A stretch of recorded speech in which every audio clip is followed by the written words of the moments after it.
அல்லாஹ்னு திரும்பி வாரதுக்காக. 20 வயசுல செஞ்ச பாவம் 60 வயதுல தீண்டும், 30 வயதுல செஞ்ச பாவம் 65வது வயதுல தீண்டும். நீங்க பாவத்தை மறந்தாலும் பாவம் உங்களை மறக்காது, பாவம் உங்களை மறக்காது. மிக தெளிவான பேச்சு குர்ஆன்ல, வமா அஸாபகும் மின் முஸீபத்தின் ஃபபிமா கஸபத் ஐதீகும், உங்களுக்கு வரக்கூடிய ஒவ்வொரு முசீபத்தும் அல்லாஹ் பாவிச்சிருக்கிற வார்த்தை பிரயோகத்தை பாருங்க. மா என்ற வார்த்தைக்கு பின்னால மின் என்ற சொல்லோட இணைச்சி நக்கிராவாக முசீபா என்ற வார்த்தையை பாவிச்சிருக்கிறான். அரபு இலக்கண படிச்சவங்களுக்கு தெரியும், நஃபிக்கு பின்னால வரக்கூடிய நக்கிரா உமூமுடைய கருத்தை கொடுக்கும். பெரிய பிரச்சனையோ சிறிய பிரச்சனையோ எந்த பிரச்சனையாக இருந்தாலும் உங்களோட கைகளால செஞ்ச பாவங்கள விளைவுதான் இது. பாவங்கள விளைவை தான் அனுபவிச்சு கொண்டிருக்கிறீங்கன்னு சொல்றான். எல்லா பாவங்களுக்கும் அல்லாஹ் அடிக்க ஆரம்பிச்சிருந்தா வாழ்ந்து கொண்டே செத்திருப்போம். ரப்பு சொல்றான், அதிகமானத்தை மன்னிக்கிறோம், சில பாவங்களை பிடிக்கிற புடிதான் உங்களுக்கு வாழ்க்கையை வெறுத்து போகுது.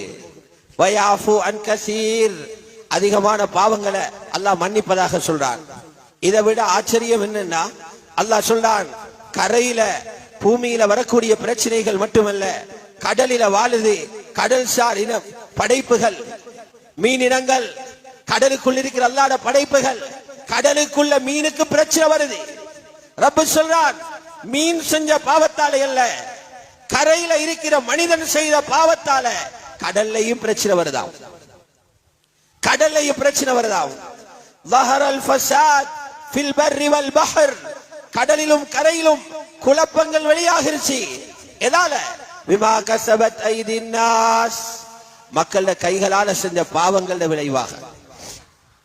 செஞ்ச பாவங்களை கொஞ்சம் ருசிக்க குடிக்கணுமே, செஞ்ச பாவங்களை மௌத்தாக முந்தைய அனுபவிக்கணும் என்று கொடுக்கணும். அப்பதான் அல்லாஹ் இருக்கிறான் என்று ஞாபகம் வரும். இல்லை என்றா ஃபிரௌனாக மாறிடுவாங்க.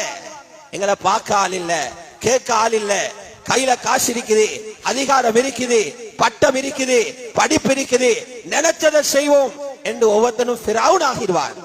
அதனால அல்லாஹ் சொல்றான், எங்களை ஞாபகம் வாரத்துக்கு தான் இடையில புடிக்கிறோம் என்றான். அலிஃப் லாம் மீம் சஜிதா, நாலாந்தம் இரவு ஓதுறது சுன்னத். அல்லாஹ் அந்த சூராவில சொல்றான், வலனுதீகன்னஹும் மினல் அஸாபில் அத்னா தூனல் அஸாபில் அக்பர், பாவம் செஞ்ச பாவிகளுக்கு பெரிய தண்டனைகளை கொடுக்கல, பெரியது இருக்குது மௌத்துக்கு பிறகு. அல் அஸாபுல் அத்னா, சாதாரண தரத்தில் உள்ள அஸாப அவங்களுக்கு நாங்க ருசிக்க வைக்கிறோம். அஸாபுடைய டேஸ்ட பாருங்க, தண்டனை நாங்க தர ஆரம்பிச்சா உங்களுக்கு எவ்வளவு வலிக்குது என்று பாருங்க, எவ்வளவு துடிக்கிறீங்கன்னு பாருங்க, எவ்வளவு கண்ணீர் வடிக்க வேண்டி வருகிறது என்று பாருங்க, எவ்வளவு பணம் செலவழிக்க வேண்டி வருகிறது என்று பாருங்க. சின்ன தண்டனையை கொடுக்கிறோம் என்றால் ஏன் கொடுக்கிறோம் தெரியுமா? மௌத்துக்கு பிறகு இதெல்லாம் ஞாபகம் வந்து எந்த பிரயோசனமும் இல்ல. கொடுக்கிற அடியை இங்க கொடுக்கிறோம் அல்லாஹ்னு திரும்பி வாரதுக்காக. மௌத்து முந்தி தௌபா செய்வானே, மௌத்துக்கு முந்தி தௌபா செஞ்சா அந்த தௌபாவுக்கு பிரயோசனம் இருக்கும். லஅல்லஹும் யர்ஜிஊன், அல்லாஹ்விட்ட மீள்றதுக்காக தான் உலகத்துல சின்ன சின்ன நிலைமைகளை ஏற்படுத்துறோம் என்று அல்லாஹ் குர்ஆன்ல சொல்லி இருக்கிறான். You may have never met, but she is an ancient oasis where culture, literature, and art sprang to life. Her promise is to revitalize always and in all ways. Welcome to Al-Ula.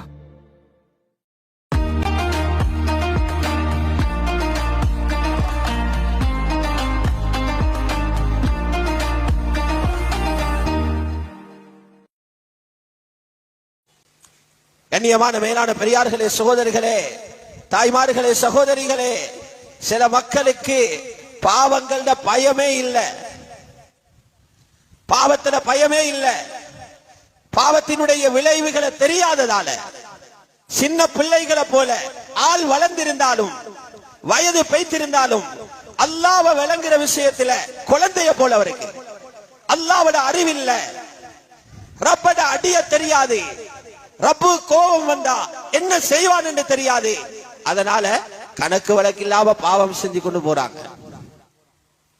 ரப்பட புடிய தெரியாம பாவத்தை செஞ்சு கொண்டே போறாங்க. லேசில்ல பாவம். பாவங்கள் லேசானதல்ல. உண்மையான பயம் பாவத்துக்குள்ள தண்டனை எப்ப வருமெண்டா மலக்குள் மௌத்த காண்ற நேரம் வருமா.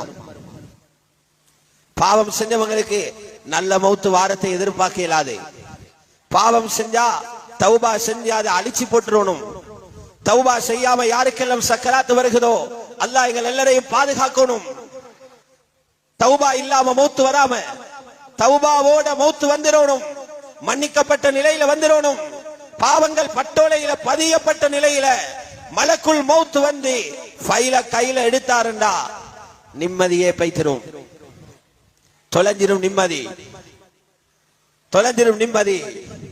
பாவத்துல பயங்கரத்தை கொஞ்சம் சிந்திச்சு பாருங்க. நாளை கியாமத்தில இரண்டாவது சூரூதப்படும். சூரூதப்பட்டா கபறுகளை தோண்டி தோண்டி ஒருத்தர எடுக்க மாட்டாங்க. இங்க கூட அடக்கம் செய்யப்பட்ட ஒரு கபரை தோன்றதாக இருந்தா நீதிமன்றத்தில் அனுமதி எடுத்து தான் தோன்றாங்க. ஷரியத்திலையும் கூட அடக்கின மையத்தை தோண்டேலாது. சில குறிப்பிட்ட காரணங்களுக்கு மட்டும்தான் ஷரியத்தும் அனுமதி கொடுத்திருக்குது. தோண்டித்தான் இங்க எடுக்கணும். எல்லாரும் மௌத்தாகி மலக்குள் மௌத்தும் மௌத்தாகி ஜிப்ரீல் அலைஹிஸ்ஸலாமும் மௌத்தாகி எல்லாரும் அடக்கப்பட்டிருக்கிறாங்க. யாரு யார தோண்டி எடுக்கிற? தோன்றதுக்கு யாருமே இல்ல. சூரூதின உடனே கபறுகள் வெடிக்குமா? ஒவ்வொருத்தரோட கபரும் அப்படி வெடிக்கும். வெடிச்ச கபருக்குள்ள இருந்து எழும்போனும். மேலான ரசூலுல்லாஹ் சொன்னாங்க, முதலாவது பிளக்கும் ஏண்ட கபரு தான் என்றாங்க. அவ்வலு மன் தன்ஷக்கு அன்ஹுல் அர்த் யௌமல் கியாமா. புகாரில ரிவாயத். கியாமத் நாளையில பூமி பிளக்குமே முதல்ல ஏண்ட கபருடைய பூமி தான் பிளக்கும் என்றாங்க நபி ஸல்லல்லாஹு அலைஹி வஸல்லம். எல்லாரும் எழும்புவாங்க. உடுப்பில்ல, நிர்வாணத்தோட எழும்போனும். நிர்வாணத்தோட எழும்போனும். ஹத்னா செய்யப்பட்டவங்களும் ஹத்னா செய்யப்படாதவங்களாகத்தான் எழும்புவாங்க. எல்லாரும் இருப்பாங்க. துனியால வாழ்ற நேரம் எல்லா மனிதர்களும் எல்லாரையும் காணல. எங்கட அப்பா பாட்டன் பூட்டன்களை காண இல்ல. நாங்க எங்களுக்கு பின்னால வரப்போற எத்தனையோ பேர பிள்ளைகளை நாங்க பார்க்க போறது இல்ல. அத்தனை பேரும் எழும்பி நிற்பாங்க. இரண்டாவது சூருதினுடன முழு மனித சமூகமும் இருக்கும். ஹஜ்ரத் ஆயிஷா கேட்கிறாங்க, ஆண்களும் பெண்களும் ஒரே இடத்துல நிர்வாணமாக இருப்பாங்களா யா ரசூலல்லாஹ்? வெக்கம் உண்டு இருக்காதான்னு கேட்டாங்க. வெக்கம் உண்டு வரும் தானே என்று கேட்டாங்க. ஆயிஷா, அல் அம்ரு அஷத்து மின் தாலிக். அங்க இருக்கிற பயமும் திடுக்கமும் இருக்கிறே, ஒத்தரை ஒத்தரு பார்க்கவே மாட்டாங்க. ரொம்ப கடுமையாக இருக்கும்ண்டாங்க. ரொம்ப கடுமை. கபரில் இருந்து எழும்பினொன்ன முதலாவது சந்திக்கிறது பாரிய ஒரு வெள்ளம். வெள்ளத்தை சந்திக்கணும். என்ன வெள்ளம்? ஆற்றிலிருந்து வர தண்ணி அல்ல, உடம்பிலிருந்து உருகி ஓடக்கூடிய வேர்வை. வேர்வை ஓடும். சஹீஹ் முஸ்லிமுடைய ரிவாயத் இருக்குது, ஒரு ஆளுடைய உடம்பில இருந்து ஓடுற அந்த வியர்வை இருக்குது 70 முழத்துக்கு ஓடுமாம். 70 முழத்துக்கு ஓடும். சிலர் கரண்டை கால் வரைக்கும் மூழ்கி இருப்பாங்க பாவத்தின் அளவு.